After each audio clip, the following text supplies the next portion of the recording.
So day 2 of our project, and you can see we've started, got a good start on the demo of the project. We've put up all our protection stuff over the windows and some borders to block the pool. And we're starting to take out the pavers. This part will go pretty quick. Remove some landscaping and fence so we can gain access.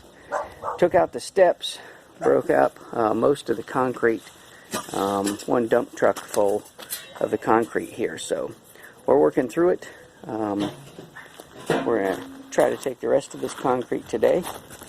And we decided we're just going to leave this part of the concrete as a walkway, and we're going to veneer it with pavers instead of tearing it all out, because in hindsight we realized that this addition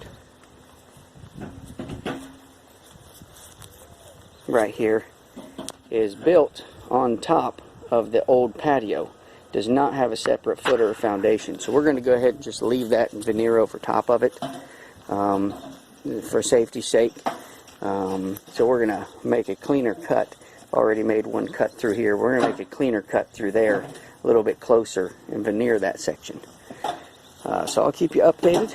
We're expecting to finish the rest of our demo today, and then tomorrow we'll start the excavation process, and we'll go from there. So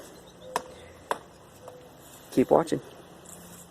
Now we're halfway through day 2 of the project, and we found a little surprise. This is typical. After we slid the concrete out from the foundation here, underneath the concrete, we found some crumbling part of the foundation right where the support I-beam is at. So these pieces basically fell out, and it's right under the water spigots. That's probably why it crumbled. As we look under there, we can see that when they put the concrete in, they had put gravel all through this area. But from about right here on over, it's just dirt.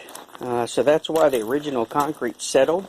Doesn't seem to be attached to the house anywhere with rebar or anything in it. And you can see the void underneath the existing concrete there. So you can see how it settles. And it's kind of a good thing we pulled all that up.